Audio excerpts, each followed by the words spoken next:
KoBaC 8.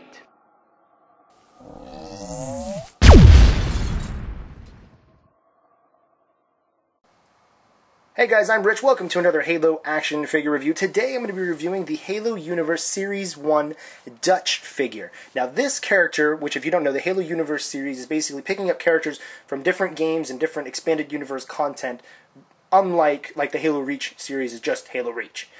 So with Dutch here, he actually came from the game Halo 3 ODST, and that was the first time we heard about him, except he was also in the comic, the short mini-series comic, Halo Helljumper, I believe.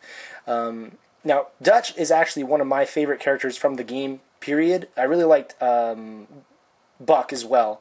The two of them I thought were probably the coolest characters, and I know a lot of people liked Romeo and stuff. But anyway, Dutch here, his body was actually the same one that we got with the Rookie figure that came out in the Halo 3 action figure line. I believe that was Series 6, if I'm not mistaken. Now, there was a problem with some of these Rookie figures that came out, in that some of them had really bad design flaws, like the wrist would break, parts would fall off, and some people just had some really big problems with this particular figure, with the Rookie figure from back in the day. And sometimes people would open it and it would just fall apart, and that's really bad, obviously. Now, when they made Dutch, he feels like the exact same type of figure. Obviously, they've added some new parts on him. Take the Spartan laser off for a second. You can kind of see they've definitely given him a totally Dutch feel to him. If you've seen the character in the game, you'll know that he kind of went with the skull type helmet, which is sort of how Emil ended up making his, but Emil was later. But anyway, he is a really cool Spartan ODST figure. Excuse me, pretty cool, and he definitely has a different pack than the Rookie does. They are the same figure essentially as far as height goes. Dutch actually is a really big man. Like height-wise, he's usually just bulkier than all the other ODST. You don't really notice it so much in the video game, but when you see it in the comic series, he was a big guy. Now with this figure being the exact same sculpt, as far as that goes, not a big deal. I mean, okay, whatever. I mean, it's not exact, but okay. And the other thing is that Buck, who was also in Halo 3 ODST, was released later than the Rookie, had a removable helmet.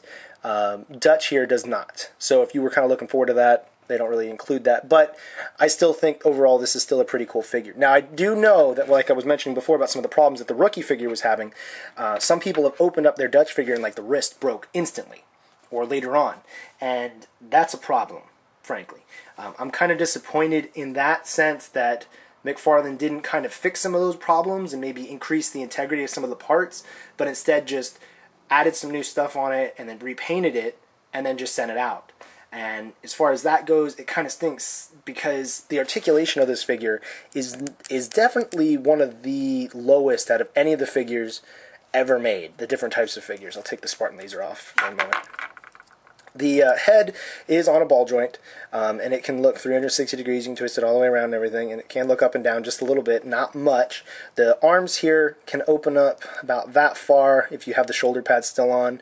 They can also rotate 360 degrees. The shoulder pads are removable, but only basically work with other ODST figures. You can't take that off and pop it on another Spartan without gluing it on. You have articulation at the bicep, at the elbow, and then also at the wrist. Now, I don't really want to move the wrist too much. It does go in, forward and backward, but also rotates, but I don't really want to take the chance on breaking mine.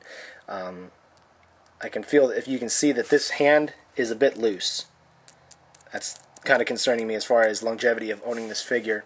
Waist is pretty good. It doesn't give you, as far as up and down movement, but it can rotate pretty good, so that can get you some cool poses. Now, the legs, mine are kind of stiff there at the hip. I don't know why. Neither of them seem to really be wanting to move, so I'm not going to force them. But there is articulation here at the hip and pelvis area. Then you also got at the top of the hip, the knee, which doesn't really give you a whole big range of motion, then also at the ankle. And these ankles, for me, for the ODST, are always a pain in my butt, because trying to get them to stand sometimes in cooler poses than just standing there like a dork sometimes can be a little difficult. But that's just me, you know, and I know that if I spend a little bit more time with them, I can get them into some pretty cool poses, and I've used them in animations and stuff, and you can get them in some cool stuff, but they don't have a wide range of articulation. The stuff that he comes with a Spartan laser. Now this Spartan laser is the exact same type of one that you get in Halo 3 figures, but it's a totally different paint job. I'm not really sure why, because I don't remember the Spartan laser in ODST being any different whatsoever. Maybe that was just something I missed, but I almost can remember exactly that it was green. And it's actually a really basic paint job that's kind of junky, because the Spartan laser, the actual laser part is right here. This whole top section would lift in the video game, and then it would charge up and then fire from this area. And if you notice on the Halo 3 one, it's painted, you know, and then if I have the Halo Reach one here, which is much larger, you can see there's a totally different just feel to the paint jobs. I mean, they're just incredible paint jobs here with the Halo Reach ones. Incredible paint jobs. So on one hand, it's like, okay, this feels like it just came from like the Halo 3 manufacturers, and maybe it did. I have to check on the back of the box to verify that, but it just feels to me that like they kind of cut corners with this particular figure. And not to mention, he can't really hold his laser very, very well. As you saw in the beginning of the video, I can pretty much get him to hold it kind of like this. It's not much posability with this laser if he wants to hold it with the other hand. So that's kind of a downer too. Besides the Spartan laser, which is still cool because it is a Spartan laser, you do get a frag grenade. Now this frag grenade, if you notice how it's kind of got some edges there? There's something wrong with it. This is actually the grenade that the Master Chief, the Combat Evolved Master Chief actually has. This is his type of grenade. Okay? It's wrong that he has that he has this grenade. And if I can remember, okay, no, Master Chief does have that type of grenade as well. So what it seems is that, like, you know, they made this series and they're like, oh crap, we need grenades for every guy. Like, you can't even hold them. So I guess what we'll do is we'll give them this one. Yeah, good idea. And we won't give them weapon pegs with it either. Just the grenade. So if I take the weapon peg here, it does not fit. So good. This will only fit on Reach Spartans. Will that only fit on Reach Spartans? Oh, good, it will. And there's a massive plane outside the window. So this grenade will fit onto Halo Reach figures, but it will not fit on Halo 3 ones, even though this came with a figure that was made based on the same Halo 3 designs. So that's cool. The other stuff that he comes with, now if you don't know, the Halo Universe series is 5 figures, and basically what they're trying to do is they're trying to make it so that if you collect all the series, you can build something. And in this series, you could build the legendary plaque. Like if you're going to select the difficulty of the campaign, you notice that it has the easy, normal, heroic, and then legendary. Well, if you get all the figures, all 5 of them, you can actually form the heroic or the legendary piece. And then obviously if you took some of the pieces off, you could actually form, you know, the various other difficulties. But together it forms legendary. And I'm assuming that this part here is some type of back so that it can stand when it's put together, but I don't have all the pieces out right now. So, but yeah. So he does come with a couple different accessories. I do think it's cool that they come with this little plaque idea. I like that. But overall, I would still rate this figure, like if you were really, like if you could only get one figure, say you can't collect the whole plaque, so you can't get the whole series, so we're not going to do the rating based on that. If you could only get one figure from this series, or say you want to get something from Halo Reach or something, and you want to get one figure and you're not really sure to get this one or not, I'd say pass. I would. I would say save your money. If you can only get 1 or 2 figures right now, buy something else. There's a lot of other great figures out there in the Halo Reach line. There's a lot of great figures that you can get for cheap on secondary markets like eBay for Halo 3. This is not one of the best ones to buy.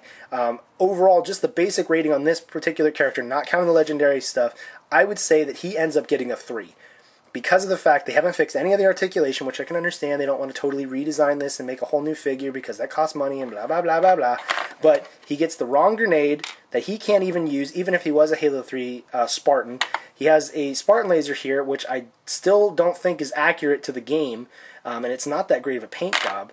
So he gets a 3 with that. But if I was just going by the paint scheme that they did on him, the paint scheme on the actual figure, top notch. McFarlane's really good at that. The sculpting, I still think is pretty good. And then if you count putting it all together to get the legendary, I'd still say he's worth buying if you're thinking of that. Or if you're a collector who collects everything, yeah, go ahead and pick it up. But for the people who only can get so much, pass on this guy. That's what I would say.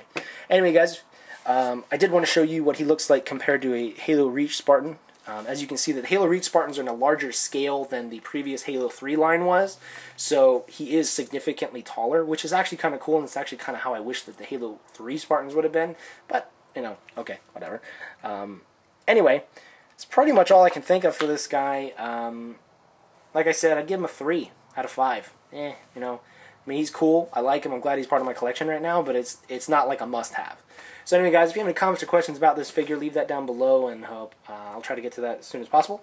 Anyway, guys, thank you very much for commenting, subscribing, watching, being awesome guys and girls and everything. If you enjoyed this review, please hit like. It helps for future reviews to happen, and also makes me smile. So, I mean, take that for what it's worth. Anyway, guys, talk to you all later, and have a good one.